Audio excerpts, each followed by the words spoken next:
La première chose à vous dire, c'est que ce que vous vivez en ce moment, c'est provisoire. Ce mot-là, provisoire, il est vraiment puissant. Pourquoi? Parce que on a tendance à se dire que ce qu'on vit, la difficulté qu'on vit, eh bien, c'est pour toujours. Comme si ce qu'on vivait actuellement, parce que on n'est pas bien dans cette situation, c'est difficile, etc., c'est laborieux, on se projette en se disant que ça va être comme ça toute notre vie, que ça va être une galère pas possible toute notre vie. Donc forcément, si on a cette vision, ben, c'est décourageant. C'est déprimant, c'est horrible. Mais à partir du moment où vous dites, ok, là c'est difficile, là c'est laborieux, là t'en peux plus, mais dis-toi que c'est provisoire, que c'est un tournant de ta vie, c'est quelque chose à accomplir, c'est un effort à produire sur quelques semaines, quelques mois, ou aller pendant 2 ans, et après ça ira mieux. Après, il va se passer des choses où je vais pouvoir mettre en place des choses qui vont faire que je ne serai plus dans cette situation difficile. Donc vraiment, la première chose à vous dire, c'est que ce que vous vivez de difficile en ce moment, c'est provisoire. Même si vous avez l'impression d'être bloqué, de subir, vous faites tout ce que vous pouvez pour vous en sortir, à un moment donné, ça va marcher. Donc il faut continuer à se battre parce que là, ce que vous vivez, ce n'est pas la normalité, ce n'est pas votre vie pour toujours, c'est quelque chose de provisoire. Donc ça, c'est la première chose à se dire. La deuxième chose à se dire et à faire pour arriver à redéclencher de l'énergie, de la motivation, de la niaque et d'y retourner, eh bien, c'est de se projeter et de se dire voilà comment tu vas te sentir quand tu auras accompli ça. Si j'ai une tâche à faire et que j'ai pas envie de la faire, ça peut être vraiment un truc très banal, je sais pas, faire une déclaration pour les impôts, et j'ai pas envie de la faire, je procrastine, je la décale, je la fais pas. À partir du moment où je me dis, ouais mais comment tu vas te sentir une fois que ce sera fait? Ah ouais, je vais être soulagée, je vais être, voilà, puis je serai fière de moi, voilà, ça c'est fait, tac. Bon, alors quand je me connecte à comment je me sentirai une fois que j'aurai fait ça, eh bien forcément ça va me motiver, me dire, en fait je vais comparer entre l'état dans lequel je suis là, en train de galérer, de me battre et de perdre mon courage, avec comment je vais me sentir quand j'aurai accompli le truc. Alors j'ai pris l'exemple des impôts, mais ça peut être finir une formation de 6 mois ou de 2 ans, ou avoir un travail en attendant d'avoir autre chose. Bref, peu importe ce que vous êtes en train de faire, qui vous prend beaucoup d'énergie, qui vous gonfle et qui est difficile, pensez à comment ce sera quand vous serez arrivé au bout du truc. Comment vous allez vous sentir fier et soulagé et heureux d'avoir accompli ça. Et là, ça redonne du courage.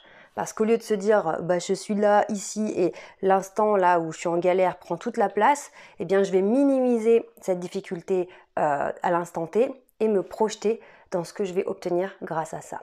Donc vraiment, les mots en fait que vous vous dites dans votre tête, ils ont énormément d'importance.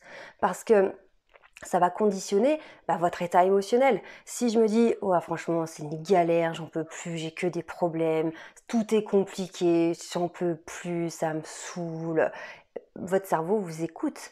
Et donc, il y a un conditionnement global qui se met en place et tout va devenir de plus en plus difficile, de plus en plus compliqué, jusqu'à ce que vous lâchiez, vous abandonnez. Quand je suis en train de me dire, ok, je sais que t'en peux plus, parce qu'on peut se parler à soi-même, parce qu'on n'est pas obligé de se parler à soi-même que pour se rabaisser ou de se critiquer, on peut aussi se parler à soi-même en positif. Si vous vous dites, ok, je sais que t'en peux plus, je sais que t'es fatigué, je sais que t'en as marre, mais c'est provisoire, ça y est, ça avance, petit à petit, chaque jour, on se rapproche de la fin, allez, accroche-toi. Et puis t'es fort, et puis regarde comme tu y arrives, regarde comment tu t'accroches, quand d'autres auraient abandonné, toi tu continues, allez. Et en fait, vous allez vous parler positivement, vous coacher et vous dire que c'est pas la fin, c'est pas définitif cette période. Et à un moment donné, on ne sait peut-être pas comment on va faire, mais on va en sortir. Et donc de se dire que c'est provisoire, ça nous donne énormément de courage et d'espoir pour la suite. Et encore une fois, se dire comment je vais être quand je vais arriver, c'est juste génial. Si on prend l'analogie avec un marathon, vous devez courir 40 km, évidemment que si vous pensez que vous êtes qu'au début, vous êtes au 5e kilomètre et que vous en pouvez plus, que vous avez mal partout, que vous êtes essoufflé, que c'est dur, etc., vous allez avoir envie d'abandonner. Si maintenant vous dites ok, mais c'est que sur une période, bientôt ce sera fini, bientôt tu auras terminé ça et tu seras en plus trop fier de toi. Et si vous pensez à comment vous allez être quand vous aurez franchi la ligne d'arrivée, ça va vous remotiver. Oui, j'ai envie de franchir cette ligne d'arrivée, oui, j'ai envie d'y arriver, oui, j'ai envie de me sentir fière d'avoir accompli quelque chose parce que c'est important pour moi, etc., etc. Et bien là, en fait, je me conditionne et je déclenche de la motivation, de l'envie et cette niaque, cette persévérance parce que je me suis conditionnée. Donc vous voyez, c'est pas qu'une question d'être motivé ou pas. Oh, moi, tu sais, je suis pas une personne très motivée, ou moi, j'ai pas beaucoup d'énergie. Non, c'est pas du tout ça. Enfin, clairement, moi, il y a plusieurs années, quand j'ai démarré l'entrepreneuriat, j'avais zéro énergie. Sur le plan physiologique, j'étais malade, c'était une catastrophe. J'avais zéro énergie. Rien que d'aller acheter du pain à la boulangerie, je revenais, j'étais fracassée pour la journée. C'était un truc de fou. Mon corps était, mais j'étais vidée, quoi.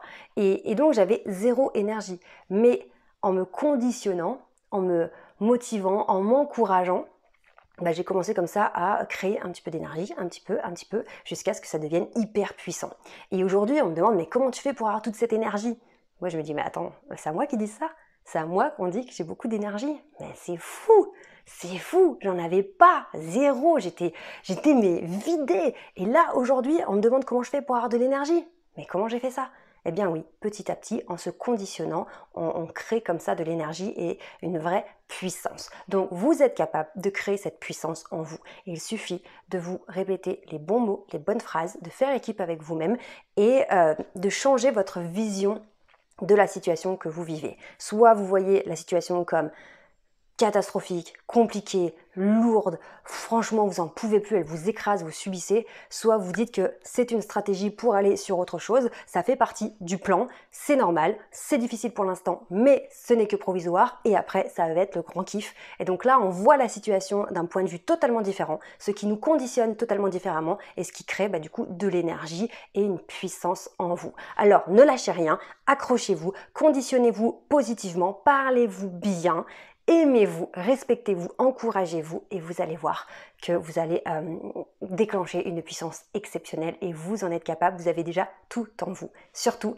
n'oubliez jamais que vous méritez d'être heureux, vous méritez de réussir, alors on y va, on s'accroche. Je vous embrasse très fort et je vous dis à très vite.